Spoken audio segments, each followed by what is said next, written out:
Hello, welcome once again to Little Organized Life Coach with Love. അപ്പോൾ again coming to sex. അപ്പോൾ നമ്മുടെ ഓഷോയെ പറ്റി നിങ്ങൾക്കറിയാം. വളരെ അധികം വേരിഡ് ആയിട്ടുള്ള ഒരു ചിന്താഗതിയുള്ള എല്ലാ കാര്യത്തിലും വളരെ ഫിലോസഫിക്കലായിട്ടുള്ള വളരെ ഇൻഡെപ്ത് ആയിട്ടുള്ള നോളജുള്ള ഒരാളായിരുന്നു ഓഷോ. അപ്പോൾ ഓഷോ പറഞ്ഞിരിക്കുന്നത് അല്ല, ദർ ഇസ് എ ഫാക്റ്റ്. ഒരു കാലം വരെ ഈ സ്ത്രീകൾക്ക് ഓർഗാസം എന്ന് പറയുന്നത് എന്താണെന്ന് പുരുഷൻ അറിയിച്ചു കൊടുത്തിട്ടില്ല എന്നുള്ളതാണ്. ഒരു എത്രയോ നൂറ്റാണ്ടുകളോളം.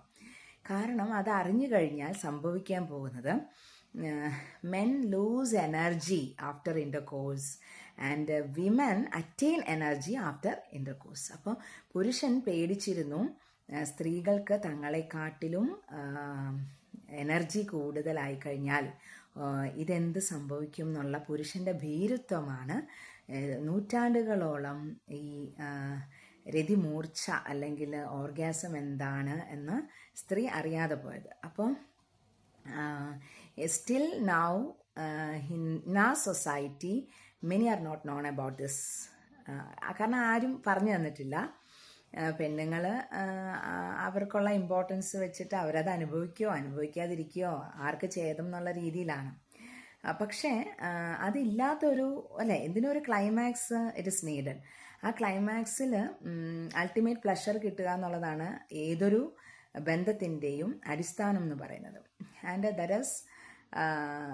That is A truth in the case of physical relationship. അപ്പോൾ ഈ ഓർഗാസം എന്ന് പറയുന്നത് ഒരിക്കലും അനുഭവിക്കാത്ത സ്ത്രീകളും ഉണ്ടെന്നുള്ളതാണ്. കാരണം അറിയാത്ത ഒന്നിനെ പറ്റി അവർക്ക് ക്ലെയിം ചെയ്യാൻ പറ്റില്ല. ഇനിയിപ്പോൾ അറിയാമെങ്കിൽ തന്നെ അത് whenever she is trying to ask for the same, അവളെ പറഞ്ഞ് പഠിപ്പിച്ചിരിക്കുന്നത് ചോദിക്കരുത്, അങ്ങനെ ചോദിച്ചു കഴിഞ്ഞാൽ നിന്നെക്കുറിച്ചുള്ള ധാരണ മാറിപ്പോകും, നീ പ്രീവിയസ്ലി എക്സ്പീരിയൻസ്ഡ് ആണെന്ന് മറ്റുള്ളവർ ചിന്തിക്കും, അതിനുള്ള വഴി കൊടുക്കരുതെന്നൊക്കെയുള്ളൊരു ഇൻബിൽറ്റ് ആയിട്ടുള്ള ഒരു എന്താ പറയുക ഇൻകൾക്കേറ്റഡ് ആയിട്ടുള്ളൊരു ഐഡിയോളജിയും കൊണ്ടാണ് സ്ത്രീകൾ ഉള്ളതെന്ന് പറയുന്നത്. അപ്പോൾ ഇതൊന്നും ഒരു ഒരു പാപമായിട്ട് കാണാതിരിക്കുക എന്നുള്ളതാണ് ആത്യന്തികമായൊരു കാര്യം. ഇതിനെ ഒളിച്ചു വെക്കുക, ഇതിന് വേണ്ടാത്ത രീതിയിലുള്ള ഒരു പ്രൈവസിയും സീക്രസിയും ഒക്കെ കൊടുക്കുന്നതാണ് ഇതിനെ ഈ അനാർക്കിയിലേക്ക് കടക്കുന്നത്. കുട്ടികളാണെങ്കിൽ തന്നെ എസ്പെഷ്യലി മദേഴ്സാണ് അത് ഏറ്റവും കൂടുതൽ അതിന് ടേക്ക് കെയർ ചെയ്യേണ്ടത്. ഒരു ഗേൾ ചൈൽഡ് ഉണ്ടെങ്കിൽ അവൾക്കൊരു 6ാം ക്ലാസ് 5ാം ക്ലാസ് ആകുമ്പോഴത്തേക്കും ഇപ്പം several books are available about പ്യൂബർട്ടിയെക്കുറിച്ച് മനസ്സിലാക്കാനുള്ള ടെക്സ്റ്റുകളൊക്കെ അവൈലബിൾ ആണ്. അത് വാങ്ങിച്ചു കൊടുക്കുക. പിന്നെ നമ്മുടെ പുസ്തകത്തിൽ ആകെയുള്ളത് the union between male and female gamete is known as sex. ഇത്രയും നമുക്കറിയത്തുള്ളൂ.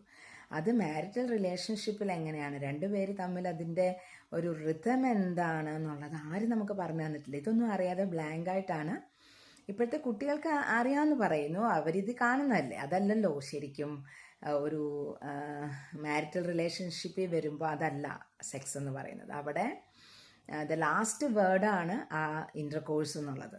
അതിനു മുമ്പ് അവർ ഇമോഷണലായിട്ട് ഫുൾഫിൽഡ് ആയിരിക്കണം. ആ ഫുൾഫിൽ ആകാനുള്ള കാര്യങ്ങൾ എന്തൊക്കെയാണ്, പിന്നെ ഫിസിക്കലായിട്ടുള്ള കാര്യങ്ങൾ വരുമ്പോൾ ടച്ച്, കഡ്ലിങ്, പാറ്റിങ്, ഇതൊക്കെ കഴിഞ്ഞിട്ടുള്ള ഏറ്റവും ലാസ്റ്റത്തെ കാര്യമാണിത്. അപ്പോൾ ഇത് മാത്രം ഇപ്പോൾ പലരും പറയുന്നത് ഇപ്പോഴത്തെ കുട്ടികൾക്കൊന്നും പറഞ്ഞു കൊടുക്കേണ്ട കാര്യമില്ല, അവർക്കെല്ലാം അറിയാവുന്ന, അവർക്കൊന്നും അറിയില്ല, അല്ലെങ്കിൽ ആർക്കും ഇതിനെക്കുറിച്ചൊന്നും അറിയില്ല, ആർക്കും ഇതിനെക്കുറിച്ച് പറയാൻ തന്നെ അത് കേൾക്കുമ്പോൾ തന്നെ ഇത്രയും ജനസംഖ്യ ഉണ്ടായത് ഈ ഒരു പ്രോസസ്സ് കൊണ്ടാണ്. പക്ഷേ അത് പറയുമ്പോഴത്തേക്കിനും എല്ലാവരുടെയും നെറ്റിച്ചുളി.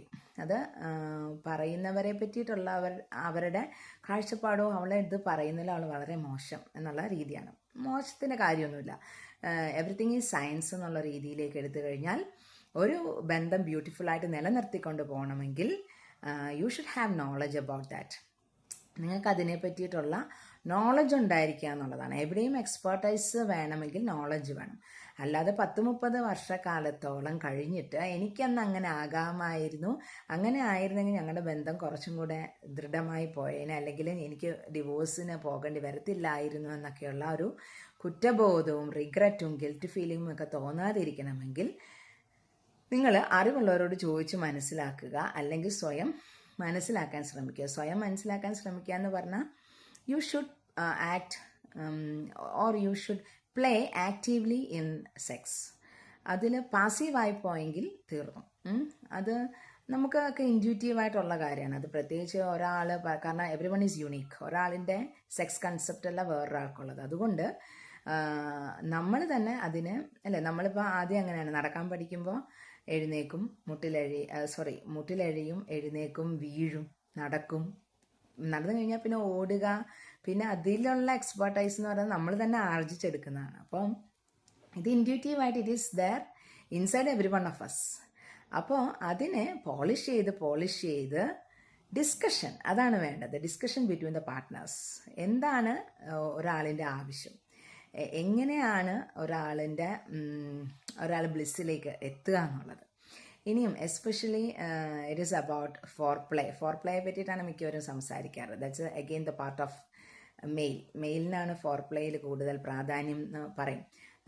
പക്ഷേ ഈ ആഫ്റ്റർ പ്ലേ എന്ന് പറയുന്നൊരു സംഭവമുണ്ട്. After the intercourse you must have that play. അതിൽ എക്സ്പേർട്ട് ആവേണ്ടത് സ്ത്രീകളാണ്. കാരണം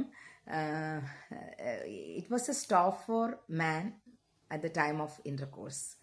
പക്ഷേ ഒരു സ്ത്രീയെ സംബന്ധിച്ച് അത് കഴിഞ്ഞ് പിന്നെയും മിനിറ്റുകൾ നിലനിൽക്കുന്ന ഒരു ബോധമാണ്, ഒരു സ്നേഹത്തിൻ്റെ ഒരു പാരമ്യമാണ് സെക്സ് എന്ന് പറയുന്നത്. അപ്പോൾ ആഫ്റ്റർ പ്ലേ എന്ന് പറയുന്നത് സ്ത്രീകളുടെ കയ്യിലാണ്. You can do what ever your partner likes. അതുവഴി നിങ്ങൾ അറ്റൈൻ ചെയ്യുന്ന ഒരു ഫ്രീഡം, ഒരു എന്താ പറയുക, ആ പെയിനിൽ നിന്നൊക്കെ ഉള്ളൊരു റിലീവിങ്. എസ്പെഷ്യലി കുറച്ച് പ്രായമായി കഴിയുമ്പോൾ നിങ്ങൾക്ക് പെയിൻ റിലീവറാണ് നിങ്ങളുടെ ഈ ആക്ട് എന്ന് പറയുന്നത്. അപ്പോൾ ആ പെയിൻ റിലീവ് ചെയ്യാനായിട്ടും കൂടുള്ളൊരു ഉപാധിയാണ് അത്.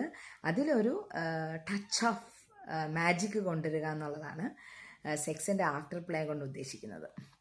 അപ്പോൾ നമ്മളൊക്കെ ജീവിക്കുന്നത് സന്തോഷത്തിന് വേണ്ടിയിട്ടാണ്. അപ്പോൾ നമ്മുടെ പാർട്ട്ണറിനോട് കൂടിയിട്ടുള്ള കുറച്ച് സമയം മാക്സിമം ഹാപ്പിനെസ് കൊണ്ടുവരിക എന്നുള്ളതാണ്. ത്രൂ വേർഡ്സ് നിങ്ങൾക്ക് സംസാരിക്കാം. കമലദാസ് പറയുന്നുണ്ട് അയാളൊന്നും സംസാരിക്കില്ലായിരുന്നെന്ന്.